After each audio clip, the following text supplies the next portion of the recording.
Ray optics में अपन next दर्पण समीकरण के बारे में पढ़ेंगे। लास्ट लेक्चर में अपन ने R is equal to F/2 तक पढ़ा था। देखो, दर्पण समीकरण के लिए सबसे पहले इसका ये जो रे डायग्राम है वो सबसे ज्यादा इंपॉर्टेंट है। इस अवतल दर्पण के लिए AB कोई वस्तु है, पर यहां से जो इमेज फॉर्मेशन के रूल लगाते हैं तो A से प्रकाश की किरण यदि मुख्य अक्ष के समानांतर जाती है तो टकराने के बाद मुख्य फोकस F से निकलेगी, तो ये यहां से बाहर निकल रही है। उसके बाद A बिंदु से यदि कोई प्रकाश की किरण वक्रता केंद्र C से निकलती है तो पुनः उसी पथ का अनुसरण करती है, तो टकरा के वापस सीधी चली जाएगी। ये भी रूल आपने पढ़ा है। एक और रूल कि जितने डिग्री के कोण पर ये रेज डॉटेड लाइन में आएगी उतने ही एंगल से वापस रिफ्लेक्ट हो जाएगी। तो यहां पे वस्तु AB से इस बिंदु पर 3 किरणें आपस में मिल रही है। जहां भी रेज मिल रही है वहां पे अपने को इमेज प्राप्त होगी। तो ये जो इमेज होगी ये वाली,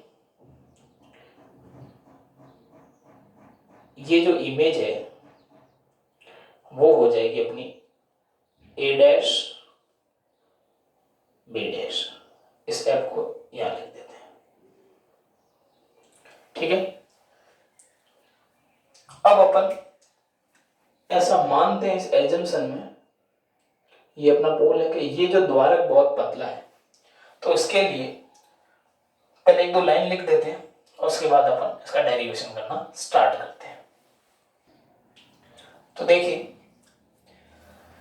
ये कोई अवतल दर्पण है, इसके सामने इसके सम्मुख अपने कोई वस्तु जो ऑब्जेक्ट रखा है वो AB है। इसकी जो इमेज जो अपना प्रतिबिंब प्राप्त हो रहा है वो सारी रेज रियल में मिल रही है, तो ये रियल इमेज प्राप्त हो रही है, वास्तविक। और वस्तु ऐसे सीधे खड़ी है तो इसकी इमेज उल्टी प्राप्त हो रही है। यही अपने लाइन लिखी, किसी अवतल दर्पण के सामने सम्मुख रखी वस्तु AB का वास्तविक एवं उल्टा प्रतिबिंब A' B' प्राप्त हुआ। अपन इस डायग्राम से देख लेते हैं। तो चित्र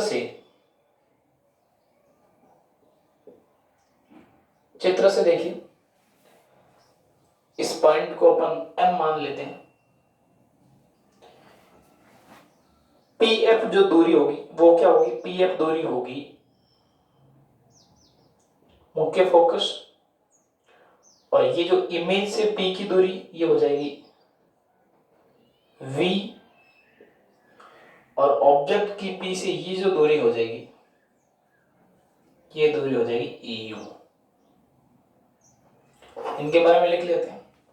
तो चित्र से बिंब दूरी, बिंब मतलब वस्तु की दूरी क्या है? वस्तु की दूरी क्या है? यहां से यहां तक U, कॉमा प्रतिबिंब दूरी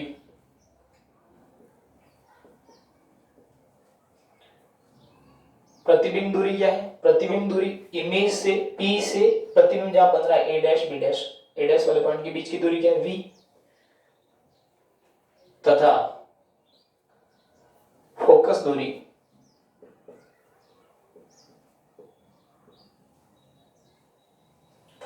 क्या है? F।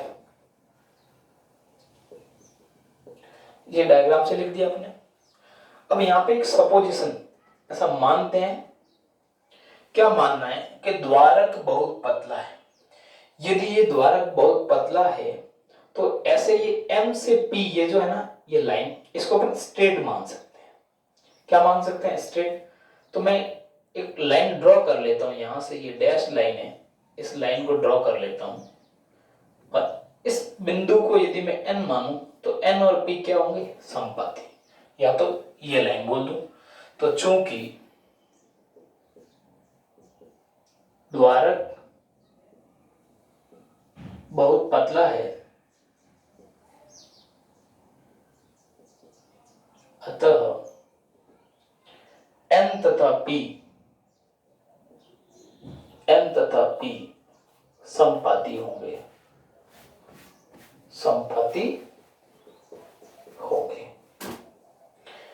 अब अपने को क्या करना है, इस डायग्राम से अपने को समरूप त्रिभुज देखने हैं, समरूप त्रिभुज का सिलेक्शन करना है। तो यहाँ पे देखिए, सबसे पहले जो समरूप त्रिभुज मैं यहाँ साइड में बना रहा हूं, एग्जाम में आपको बनाना नहीं है। कौन सा, एक साइड में छोटा सा बना लेता हूं।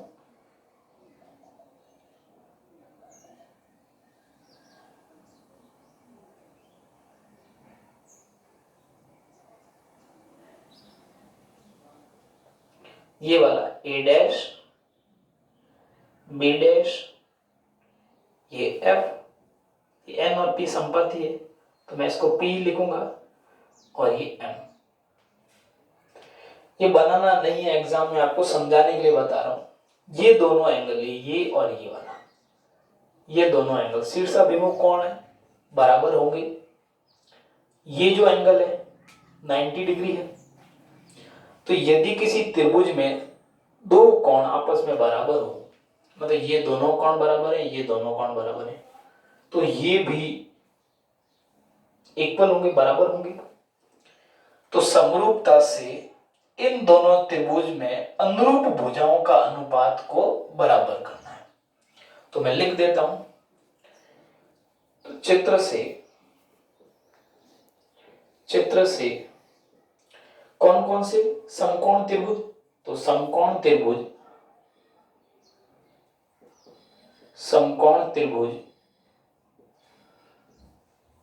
त्रिभुज कौन सा, A B dash F, A dash B dash F, तथा दूसरा वाला कौन सा है, एफ पी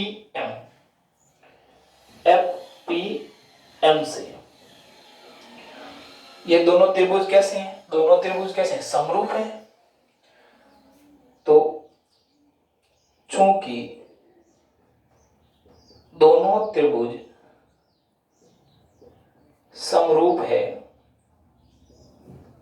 अतः अनुरूप भुजाओं का अनुपात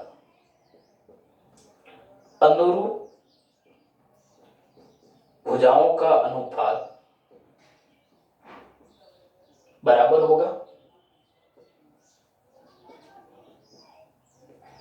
तो अनुरूप भुजाओं का अनुपात बराबर होगा, तो अनुरूप भुजाओं का अनुपात देख लेते हैं। तो पहली जो भुजा है ये ए डैश बी डैश अपॉन, इसके सम्मुख भुजा कौन सी होगी, एमपी या पीएम, बराबर ये वाली भुजा बी डैश एफ अपॉन ये वाली भुजा एफ पी। इसको दे दो इक्वेशन नंबर 1। यहां तक क्लियर है। अब अपने को क्या करना, एक और ट्रायंगल लेना है। कौन से दो ट्रायंगल, मैं आपको यहां साइड में बना के बता देता हूं, आपको वो ट्रायंगल बनाना नहीं है। एक बार अच्छे से नोट कर लो, मैं ऊपर वाली ये चीज इरेज कर दूंगा, उसके बाद दूसरा वाला ट्रायंगल लेता हूं, ठीक है। तो नेक्स्ट अपन कौन सा ट्रायंगल लेंगे, तो देखो ये ट्रायंगल का सिलेक्शन है, मैं साइड में बना रहा हूं, आपको एग्जाम में नहीं बनाना है। वापस बोल रहा हूं, आपको एग्जाम में ये ट्रायंगल नहीं बनाना है, मैं सिर्फ समझाने के लिए बना रहा हूं। ट्रायंगल कौन सा, ए बी पी। एक बार साइड में बना लेता हूं मैं।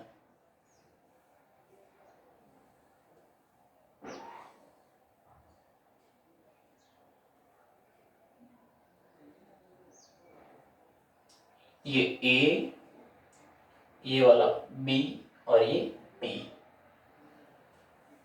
ये इमेज कौन सी है, ये अपनी है बी डैश ए डैश। आपको ये मिल गया होगा, ए ये डैश डैश डैश वाली लाइन, और छोटे वाला त्रिभुज कौन सा, ए डैश बी डैश पी। तो देखो ये दोनों एंगल इक्वल होंगे, क्योंकि ये नॉर्मल है, ये इंसिडेंस एंगल और ये रिफ्लेक्टेड एंगल। तो ये दोनों कोण बराबर है, ये 90 डिग्री है। तो जब दो एंगल दोनों त्रिभुजों में परस्पर बराबर है तो तीसरे भी बराबर होंगे।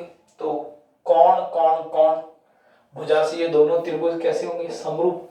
तो ये अपने छोटी क्लास में पढ़ा है, ये अपने को लिखने की जरूरत नहीं है, सीधा लिखो वही चित्र से। तो देखो चित्र से समकोण त्रिभुज, समकोण त्रिभुज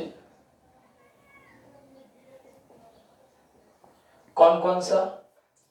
ए बी पी, समकोण त्रिभुज ए बी पी तथा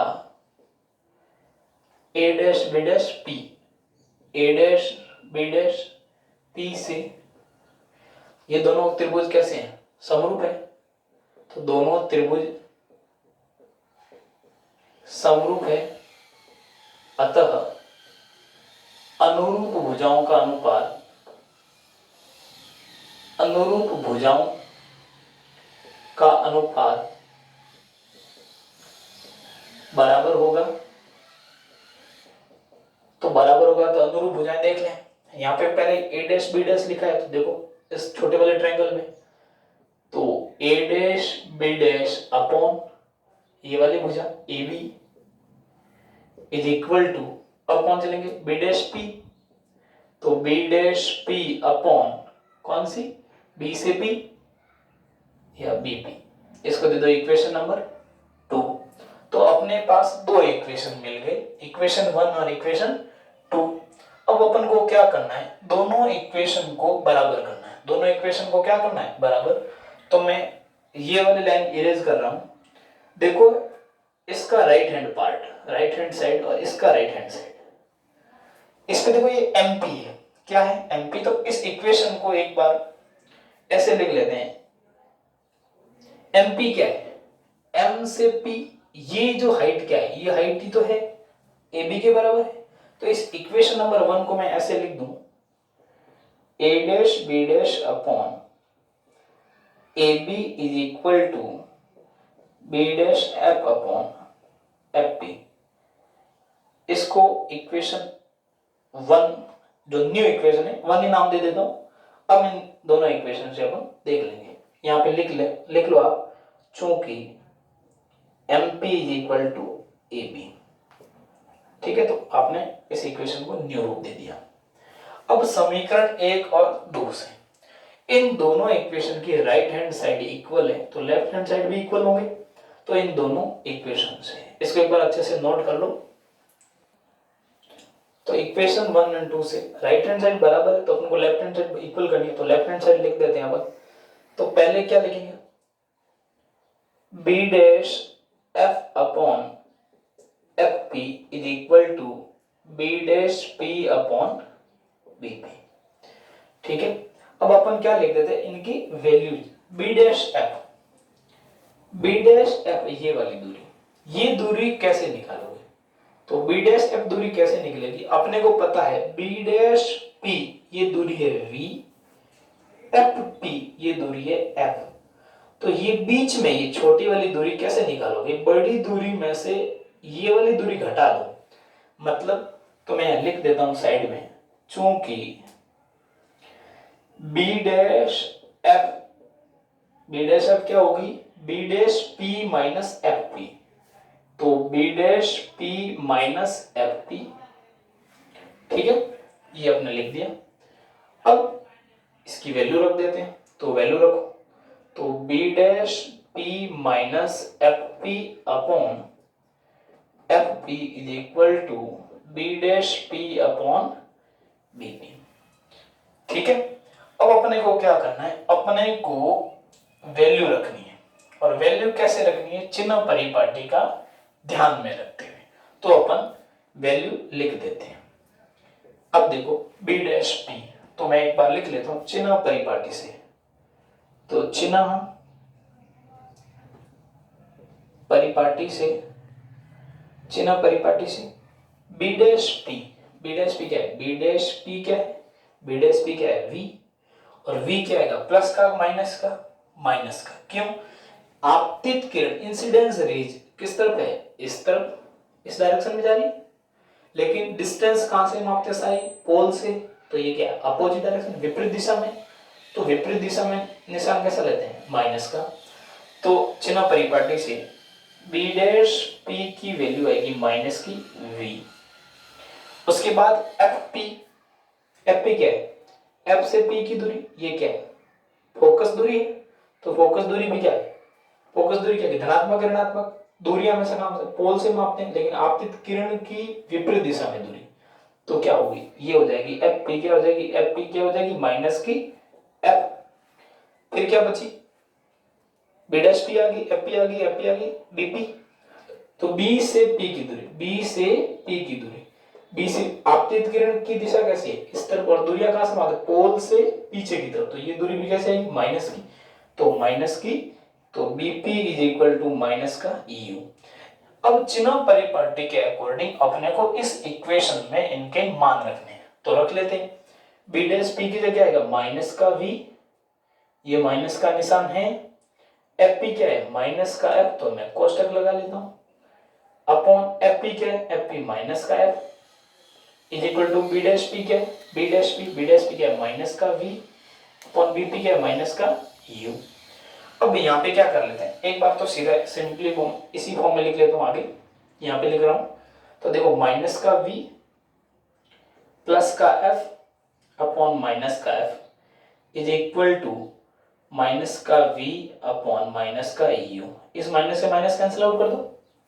इस नीचे वाले माइनस को एलिमिनेट करने के लिए आप ऊपर माइनस कॉमन ले लो, तो ऊपर माइनस कॉमन लो। तो मैं यहां लिख रहा हूं, एक बार आपने ये डायग्राम बना दिया, इन 3 लाइनों को थोड़ा हटा देता हूं। तो देखो ऊपर माइनस कॉमन ले रहा हूं, यहाँ पे जब माइनस कॉमन लोगे तो ये क्या आएगा, ये दो माइनस का प्लस हो जाएगा, ये क्या होगा माइनस।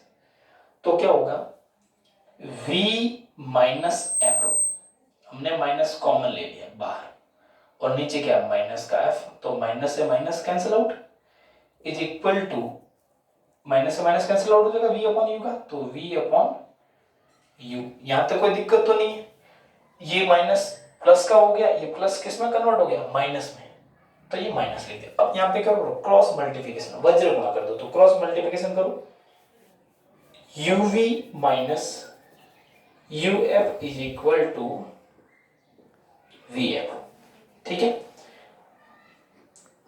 इनमें uv अब का भाग देने पर, तो दोनों तरफ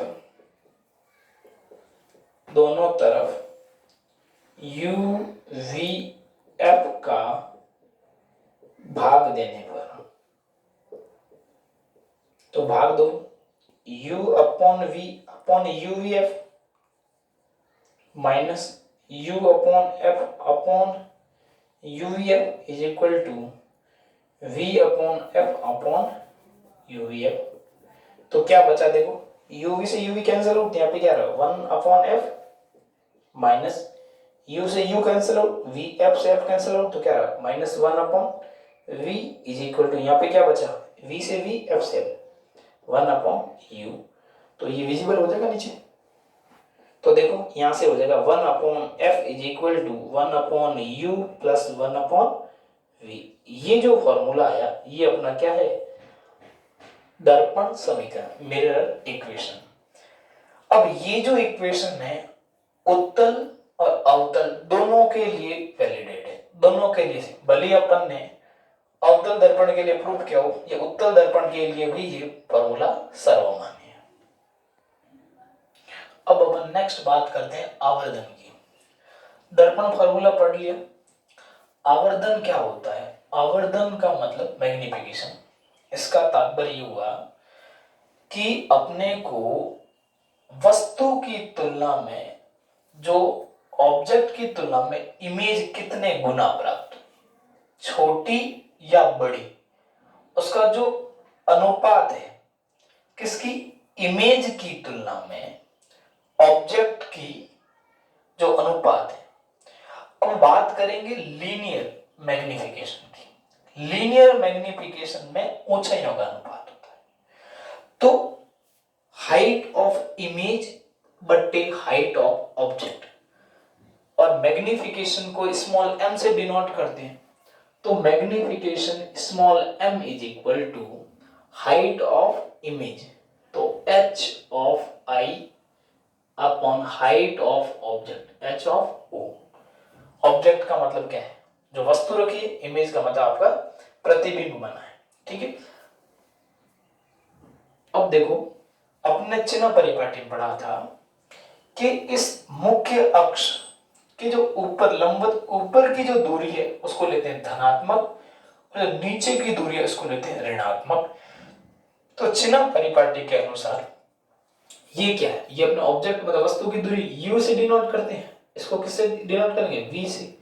ये तो आएगी धनात्मक और ये आएगी ऋणात्मक, तो अपन लिख लेते हैं।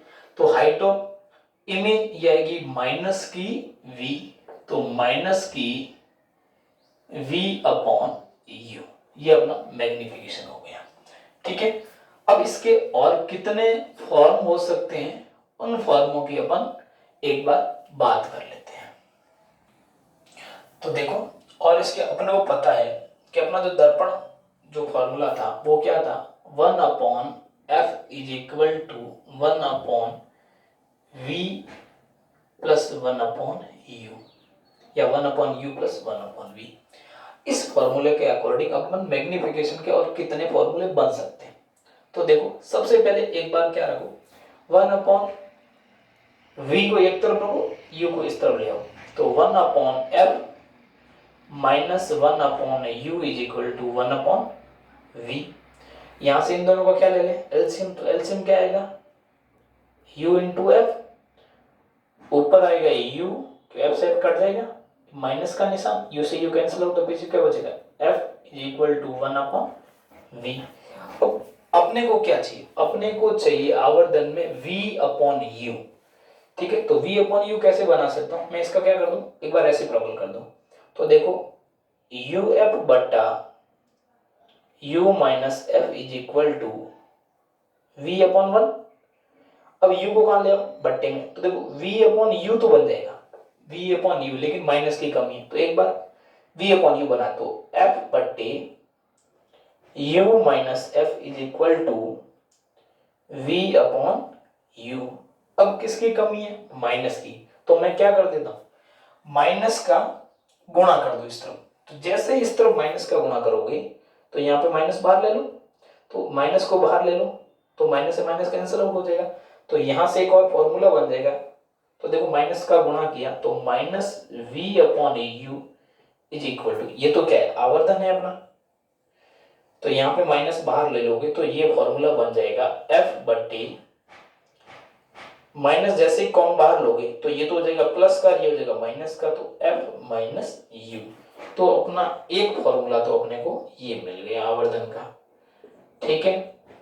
दूसरा फॉर्मूला, दूसरे फॉर्मूले के लिए इसी इक्वेशन को अपने को क्या करना है, इसमें 1 अपॉन वी को एक तरफ लिया, तो इस वाले में 1 अपॉन यू को एक तरफ लो, तो जैसे मैं मान लेता हूं 1 अपॉन यू एक तरफ है, ठीक है, 1 अपॉन वी उस तरफ ले जाओ, तो 1 upon F minus 1 upon V, क्या कर दो, इन दोनों का एलसीएम ले लो, तो 1 upon U is equal to, LCM क्या आ जाएगा, v इंटू एफ, एफ से एफ कैंसिल आउट, तो पीछे क्या बचेगा, v माइनस एफ।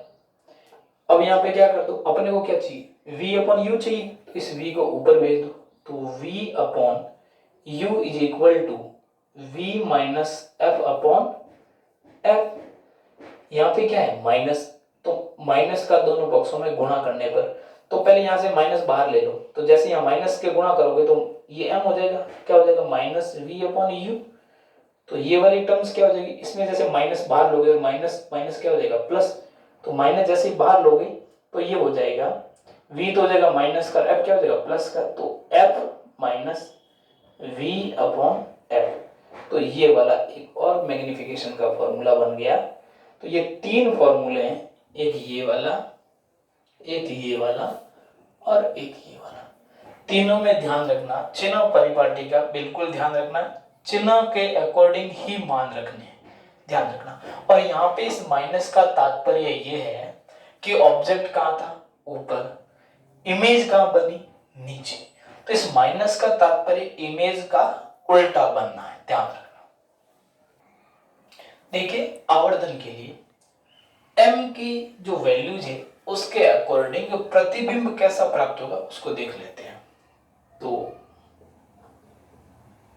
आवर्धन और ये प्रतिबिंब, यदि m की वैल्यू लेस देन 1 हो, यदि m की वैल्यू लेस देन 1 हो तो प्रतिबिंब प्राप्त होगा वो होगा छोटा मोड m। यदि मोड m का मान ग्रेटर देन 1 हो तो प्रतिबिंब जो प्राप्त होगा वो होगा आवर्धित या फिर बड़ा। ये तो वैल्यू 1 से छोटी या बड़ी। अब बात करते हैं m की वैल्यू यदि 0 या 0 से छोटी हो, यदि m का मान ग्रेटर देन 0, m की वैल्यू 0 से बड़ी हो तो जो अपना प्रतिबिंब प्राप्त होगा वो प्रतिबिंब प्राप्त होगा सीधा। यदि m का मान लेस देन 0 हो तो प्रतिबिंब प्राप्त होगा उल्टा। कैसे देखो, अब यदि बात करते हैं अपन m की वैल्यू 0 से बड़ी, 0 से बड़ी मतलब धनात्मक राशि। धनात्मक राशि मतलब अपन ने बोला इस माइनस का तात्पर्य क्या होता है, माइनस का तात्पर्य है कि जो इमेज बनी वो उल्टी बनी नीचे की तरफ। लेकिन यहाँ पे m का मान क्या है, 0 से बड़ा मतलब धनात्मक मान, धनात्मक मान तो इमेज क्या होगी सीधी, नेगेटिव है तो उल्टी, जो इसका तात्पर्य है ये। यदि मोड m का मान एक है तो क्या दोनों इक्वल हो जाएंगे। यदि एक से बड़ा है, एक से बड़ा होना मतलब जो अपनी हाइट ऑफ इमेज होगी वो बड़ी हो जाएगी, आवर्धित हो जाएगा। और एक से छोटा है तो हाइट ऑफ जो इमेज होगी वो छोटी हो जाएगी। तो ये इन चारों का मतलब